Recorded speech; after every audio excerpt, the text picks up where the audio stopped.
নমস্কার বন্ধুরা, সাথী কিচেনের আবারও এক নতুন রেসিপিতে আপনাদের সবাইকে স্বাগত জানাই। আজকে রেসিপিতে বানিয়ে দেখাবো অসম্ভব লোভনীয় ময়দার শুকনো মিষ্টি।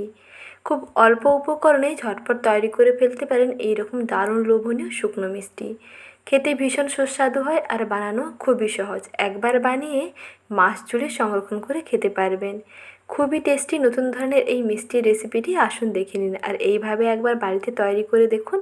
খেতে কেমন লাগলো কমেন্ট সেকশানে জানাবেন। রেসিপিটি শেষ পর্যন্ত দেখে নেওয়ার অনুরোধ থাকলো, সঙ্গে রেসিপিটি ভালো লেগে থাকলে একটি লাইক করে দেওয়ার অনুরোধ থাকলো। তাহলে আসুন দেখে নিন আজকে সহজ রেসিপি। প্রথমেই একটি কড়াইতে দিয়ে দিচ্ছি 1 চামচ ঘি। গ্যাসের আঁচ মাঝারিতে রেখেছি। চুলার আঁচ একেবারে মাঝারিতে রেখে 1 চামচ ঘি গরম করে নিয়ে এর মধ্যে দিয়ে দিতে হবে নারকেল কোড়া। নারকেল কোড়াগুলোকে একটু ঘিয়ের সঙ্গে ভেজে নিচ্ছি। কালারটা অল্প একটু চেঞ্জ হয়ে আসলে এর মধ্যে দিয়ে দিতে হবে পরিমাণ মতন জল, আর দিতে হবে গুঁড়ো দুধ। জলের সঙ্গে গুঁড়ো দুধটাকে মিশিয়ে নিচ্ছি। এখানে যদি পারেন তাহলে কিন্তু তরল দুধ দেওয়ার চেষ্টা করবেন। যদি তরল দুধ দেন তাহলে কিন্তু গুঁড়ো দুধটা স্কিপ করতে পারেন, সম্পূর্ণ অপশনাল। আর যদি মনে হয় জলের মধ্যে গুঁড়ো দুধ দিয়ে বানাবেন তাতেও হবে, টেস্টটাও বেটার আসবে। এখন কিছুক্ষণ এরকম জাল দিয়ে নিচ্ছি। মোটামুটি 2-3টা থেকে বলক আসার পরে তারপরে এর মধ্যে মিশিয়ে নিতে হবে ময়দা। আর যখন এই ময়দা মেশাবেন গ্যাসের আঁচটা একটু কমিয়ে দেবেন, কারণ ফুটন্ত দুধের উপরে বা জলের উপরে ময়দা দিলে সঙ্গে সঙ্গে কিন্তু ডলা পাকাতে শুরু করবে। তাই ময়দাটা যাতে খুব ভালো করে রান্না করে নেওয়া যায়, তাই অল্প অল্প এরকম ময়দা দেবেন আর খুন্তিটা দিয়ে নেড়ে চেড়ে রাখবেন। দুধের সঙ্গে ভালো করে মিশিয়ে নেবেন, তাহলে দেখবেন খুব সুন্দর একটা সফট ডো তৈরি হবে। আর ময়দা ডোটাকে ভালো করে রান্না করে নিতে হবে। তার আগে এখানে অল্প একটু লবণ দিয়ে দিচ্ছি।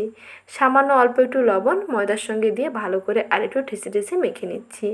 আর গ্যাসের আঁচটা একেবারে কমিয়ে রেখেছি। গ্যাসের আঁচটা কমিয়ে কিছুক্ষণ এরকম নাড়তে হবে। দেখবেন সফট একটা ডোতে পরিণত হয়ে যাবে। তারপরে কড়াই থেকে মিশ্রণটাকে একটু থালার মধ্যে নিয়ে উষ্ণ গরম অবস্থাতেই এইরকম হাত দিয়ে ঠেসে ঠেসে মেখে নিতে হবে। কিছুক্ষণ মেখে নেওয়ার পরে দেখবেন খুব সুন্দর মসৃণ একটা ডোতে পরিণত হয়ে যাবে।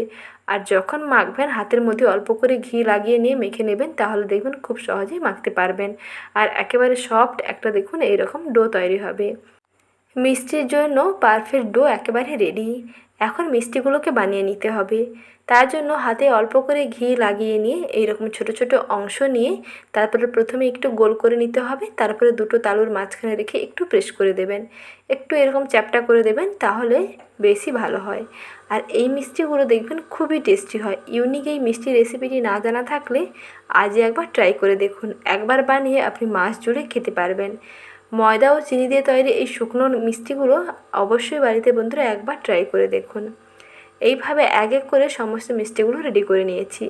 এগুলোকে এখন ডুবো তেলের মধ্যে ভেজে নিতে হবে। আর ভাজার সময় গ্যাসের আঁচটা প্রথমে বাড়িয়ে রেখেছি।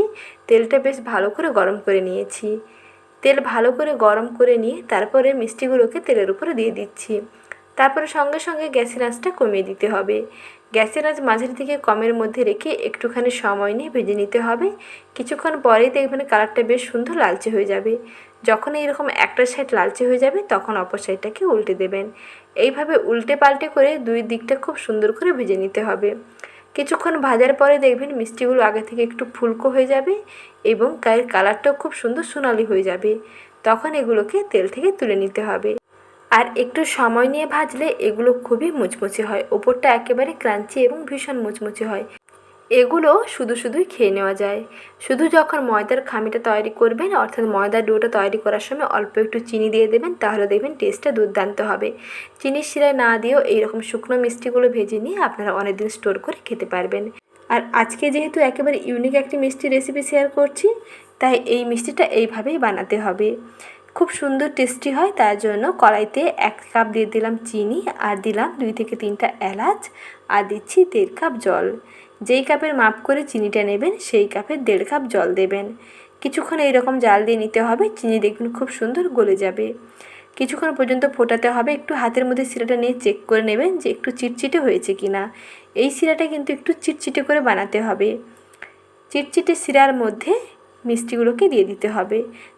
প্রথমে চিটচিটে করে শিরাটা বানিয়ে নিতে হবে। তারপরে মিষ্টিগুলোকে দিয়ে গ্যাসের আঁচটা একটু কমিয়ে দেবেন, যাতে যতটা শিরা ঢোকার মিষ্টির মধ্যে শিরাটা খুব ভালোভাবে ঢুকে যায়। তারপরে গ্যাসের আঁচটা একটু বাড়িয়ে রাখবেন। গ্যাসের আঁচ বাড়িয়ে কন্টিনিউয়াস মিষ্টিগুলোকে এইরকম শিরার মধ্যে নেড়েচেড়ে রাখবেন। কিছুক্ষণ পরেই দেখবেন শিরাটা একেবারে চিটচিটে হয়ে আসবে, একতারে বিশিষ্ট হয়ে আসবে এবং একেবারে শুকনো হয়ে যাবে। কিছুক্ষণ এরকম শিরার মধ্যে ফোটাবেন। প্রায় 5 থেকে 6 মিনিট সময় লাগবে। 5 মিনিটের মধ্যেই দেখবেন মিষ্টি একেবারে রেডি। দেখুন বন্ধুরা, শিরাটা কিন্তু অনেকটাই টেনে আসছে।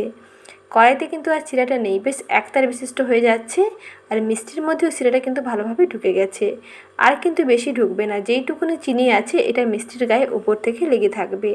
যেহেতু আজকে শুকনো মিষ্টি তৈরি করছি, তাই আরও একটু এই শিরাটাকে টেনে নিতে হবে। তার জন্য গ্যাসের আঁচটা একটু কমিয়ে নিলাম। তারপরে কন্টিনিউয়াস এরকম নাড়তে নাড়তে দেখবেন খুব সুন্দর এরকম সাদা সাদা হয়ে আসবে। মিষ্টির গাগুলো দেখবেন এইরকম সাদা হয়ে যাবে। প্রথমে এইরকম শিরা লাগলেও এগুলো যত ঠান্ডা হবে, চিনির এই শিরাগুলো দেখবেন মিষ্টির গায়ে খুব সুন্দর সাদা সাদা হয়ে লেগে যাবে। এখন একটি একটি মিষ্টি আমি একটি প্লেটে সার্ভ করে নিচ্ছি আর একটু ঠান্ডা করে নিচ্ছি। ঠান্ডা করে নেওয়ার পরে তারপরে দেখিয়ে দিচ্ছি এগুলো কতটা সুন্দর ড্রাই হয়েছে। ভেতরটা বেশ সফট হয় আর ওপরটা এরকম ড্রাই হয়। ওপরে চিনির শিরাগুলো বেশ সুন্দর এরকম সাদা সাদা হয়ে যাবে। যত মিষ্টিগুলো ঠান্ডা হতে থাকবে দেখবেন তত এই রকম শিরাটা বেশ সুন্দর ওপরে সাদা সাদা হয়ে ড্রাই হয়ে যাবে। হাতের মধ্যে দেখুন আর কোনো রকম কিন্তু চিটচিটে ভাব লাগছে না, একেবারে বেশ সুন্দর শুকনো ড্রাই হয়ে গেছে। এই মিষ্টিগুলো আপনারা একবার বানিয়ে অনেক দিন পর্যন্ত সংরক্ষণ করে খেতে পারবেন। ভীষণ টেস্টি হয় আর বানানো দেখুন খুবই সহজ। খুব অল্প উপকরণে দারুণ একটি টেস্টি মিষ্টি রেসিপি শেয়ার করলাম। মিষ্টির ভেতরটা দেখুন বন্ধুরা কতটা সফট হয়েছে। ওপরটা বেশ সুন্দর শুকনো শুকনো ড্রাই হয়ে গেছে আর ভেতরটা এরকম সফট, খেতে কিন্তু দারুণ লাগে। একটি খেলে আর একটি খেতে চাইবেন। তাহলে আর দেরি না করে বাড়িতেই ঝটপট তৈরি করে ফেলুন। আর এই রকম রেসিপি পেতে চ্যানেলটিকে সাবস্ক্রাইব করে রাখুন। ভালো থাকবেন, ধন্যবাদ।